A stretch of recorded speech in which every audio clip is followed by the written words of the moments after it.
In this bass lesson, you're going to learn 5 instant plug-and-play formulas that you can use to create your own jazz walking bass lines from scratch, and you'll be able to do it right away. Hi, I'm Luke McIntosh from BecomeABassist.com, and if you want to learn how to start creating your own walking bass lines by using a few key patterns rather than having to learn millions of scales and arpeggios, then stick around. You are going to love this video.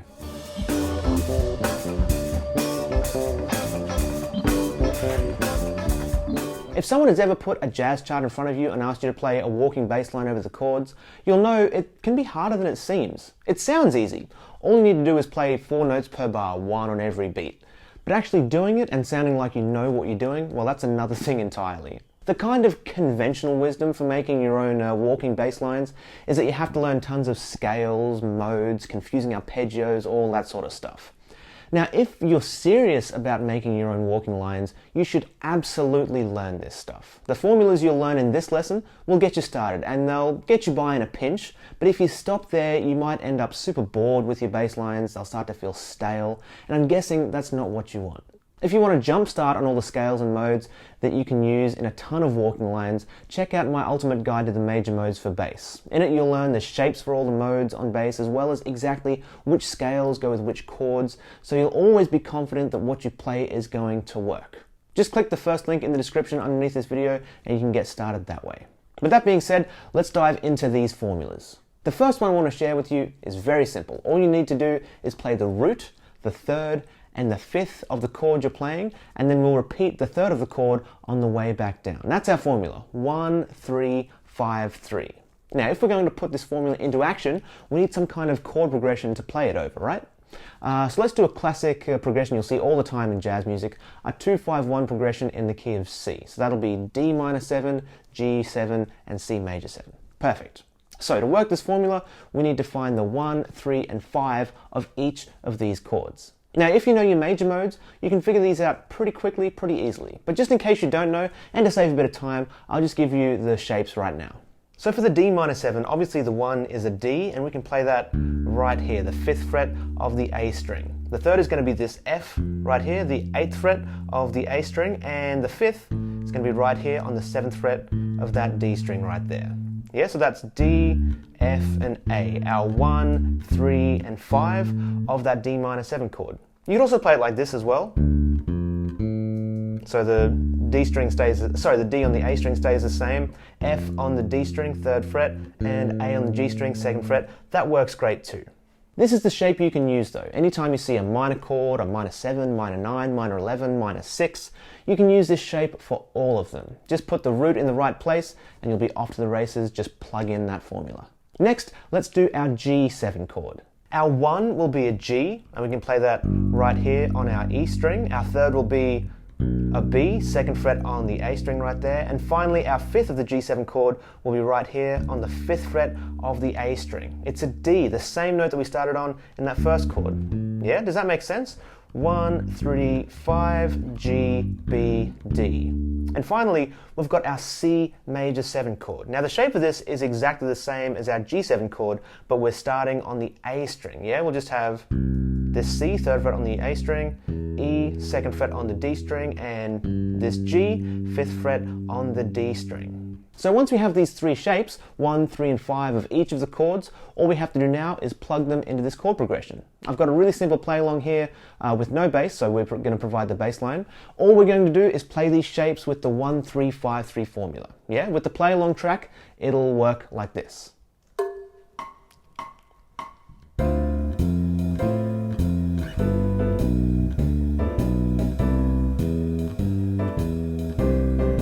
See how that works?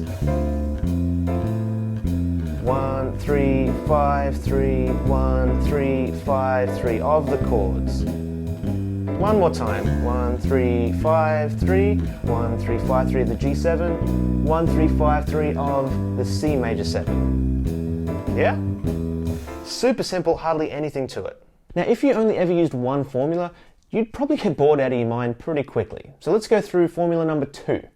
This one uses all the same notes from the last one, but adds one extra note. The second formula is 1, 2, 3, 5. So we're still using 1, 3, and 5, but now we're adding a 2 to every chord. And these are super easy to find, by the way. They're just 2 frets up from whatever your starting note is. So if we've got our D here on the 5th fret right here, that's our 1. Our 2 will be right here on the 7th fret. So if we play 1, 2, 3, 5 of this D minor 7, you'll get this.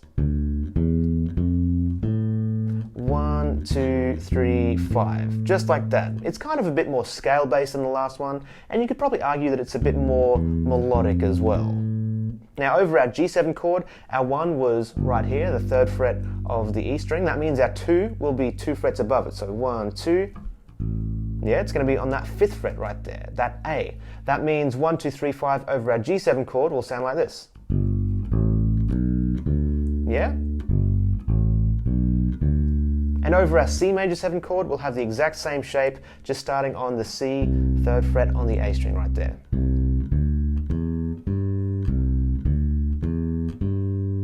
If we put it all together with the play along, we'll get this.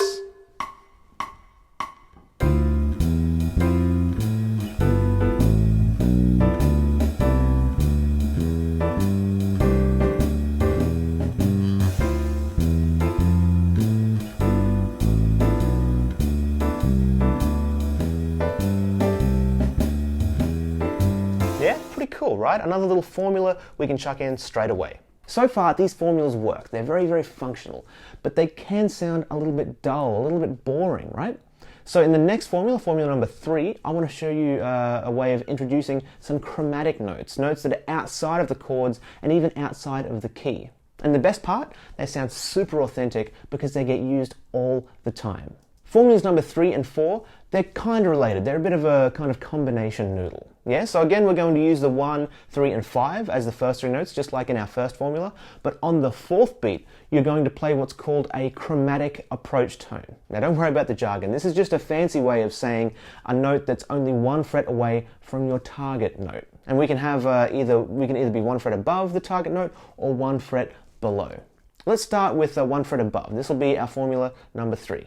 So for the D minor 7, our first 3 notes will be D, F, and A again, the 1, 3, and 5. But for beat 4, we want to land on a note that is 1 fret above our target note, so above in this direction. Yeah, so our target note in this case is this G right here, and 1 fret above that is this A flat right there, the 4th fret on the E string. But if we play that, we end up getting this. Pardon me. Yeah, it doesn't sound that great. We've got a super unmelodic jump, and it's pretty massive from this high A to that low A flat. It's kind of gross, but we can fix this by targeting the G that's up the octave, this one here, yeah? And when we do that, have a listen. Hear the difference? It's so much smoother. This is our old one. Pardon me. Versus this one is so much smoother and prettier than that huge kind of ugly leap we had before. So let's go ahead and do that. Now though, we're on this high G instead of this low G, and we still need the 1, 3, 5 of the chord, right? But that's totally fine though. What we can do here is, instead of going up and playing the shape there, we can actually jump down to play the 3rd down here. Because remember, the notes are the same no matter what octave you're in. So you can actually jump from this G down to that 3rd right there. So from 1, 3, 5, yeah? So before we had this, now it's this. It's the same notes, the first G is just higher, and it works super well for this line. Now the last piece of the puzzle for this chord is the 1 fret above our target note. Yeah, so our next chord is this C right here. So we want the note that's 1 fret above that, this D flat. Yeah, so far we've got 1, 3, 5, chromatic approach tone 1 fret above our target note, that that D flat there, and then we'll get this C. Yeah, so we'll get this. Together with the D minor 7 line, we get this.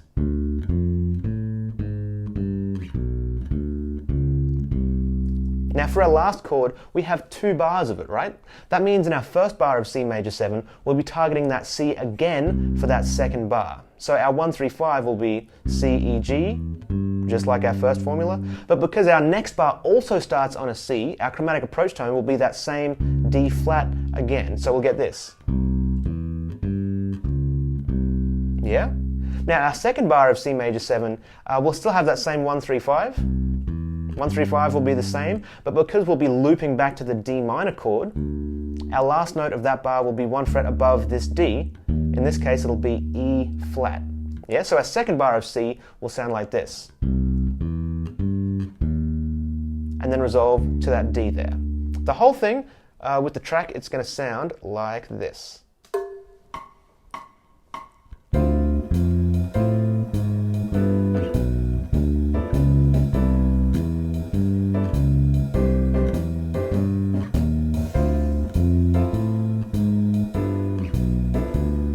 Approach tone, 3, 5, chromatic approach tone, 1, 3, 5, chromatic approach tone above.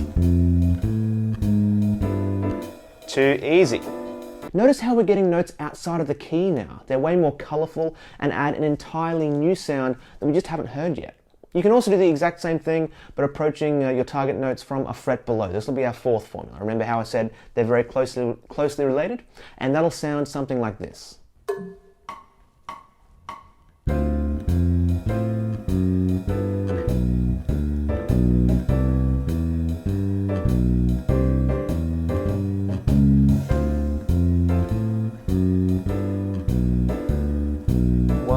3, 5, chromatic from below, 1, 3, 5, chromatic from below.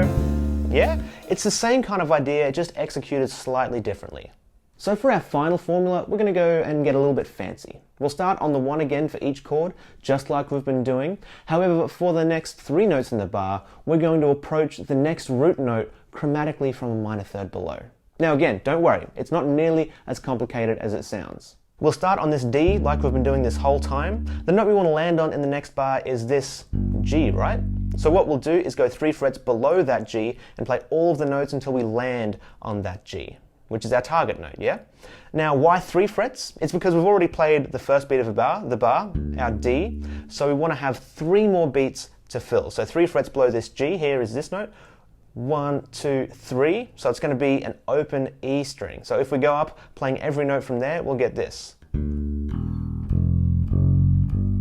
Yeah, we can do the same thing with all the chords. So when we land on this G right here, we know the target note in the next bar is this C, that's our next chord. Yeah, so if we go 3 frets below that note, we'll get 1, 2, 3, means we get an open A. So over the G7, we can play the G, and then up chromatically from the open A, and you get that.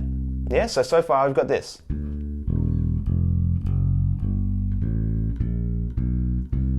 Just like that. But remember, we've got 2 bars of this C major 7 chord. So what do we do here? The exact same thing we did in the last bar. We start on C because that's our root, and then we go back down those 3 frets to the open A string and approach that same C chromatically. Even though that chord lasts 2 bars, we can still plug in that same formula. So from the G7, C major 7. Yeah? Now in that second bar of C major 7 though, we'll have to change things up a bit, right? Why? Because we're not going back to that C after the last bar. We'll be looping back once again to that D minor. So if this D is our target note here, we'll have to start 1, 2, 3 frets down on this B and then chromatically back up. So if we start on this C, because that's the root of the chord we're on, and then down to the B and chromatically up, land on the D. So that whole bar will be 1, 2, 3, 4, and then that's the D of the next bar. Then we can repeat the whole thing. So check this out. This is the whole line with this formula.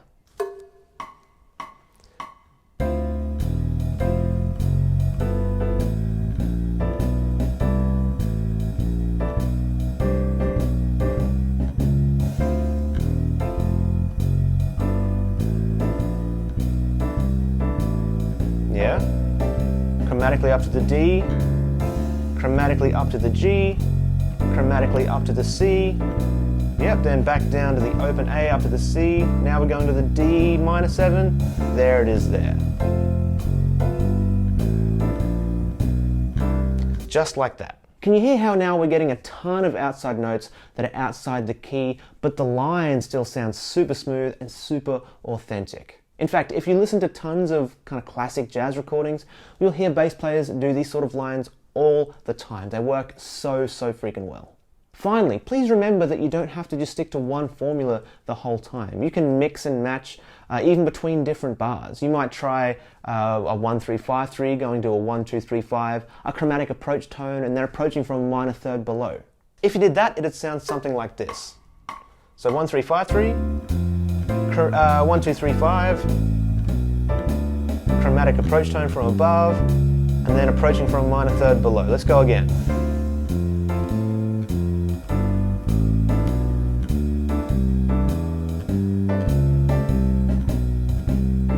You can even mix it up a bit more. Chromatic approach from below, chromatic approach from above, 1-2-3-5. 1-3-5-3, 1-2-3-5, chromatic approach tone from below. Approaching from minor third below. You can do all kinds of stuff and it's all going to work really well. Doing this, mixing things up, gives you a really nice variety and keeps the line interesting and fresh, which is exactly what you want. Like I said before, these formulas are great for getting you started, but chances are you'll get bored with them eventually and ask yourself, what's next? So if you want to find out the next step, make sure and check out my ultimate guide to the major modes for bass. You'll learn entire scales you can use in your walking lines, plus exactly how and where you can use them so you can finally stop struggling with your walking bass lines. To get it, just click the link below, sign up on that page, and I'll send it straight to your inbox. Did I mention it's 100% free? It's 100% awesome and 100% free. And as a little extra bonus, I've also chucked in the shapes, tabs, notation for all the formulas in this lesson in a handy little PDF for you, as well as a copy of the backing track from this lesson so you can use it for yourself. To recap really quickly though, you learned 5 formulas that you can use to instantly start playing walking bass lines. You learned the first one was a simple 1-3-5-3 formula, then you learned the 1-2-3-5 formula followed by 1-3-5 with a chromatic approach tone above the target note, and then you also learned about the 1-3-5 with an approach tone from below the target note. And finally, you learned about playing the root and then approaching the next chord chromatically by a minor third. Thank you so much for watching, I really do appreciate it. Hopefully I'll see you in that ultimate guide to the major modes for bass. I'm Luke McIntosh from becomeabassist.com and I'll catch you soon. Cheers.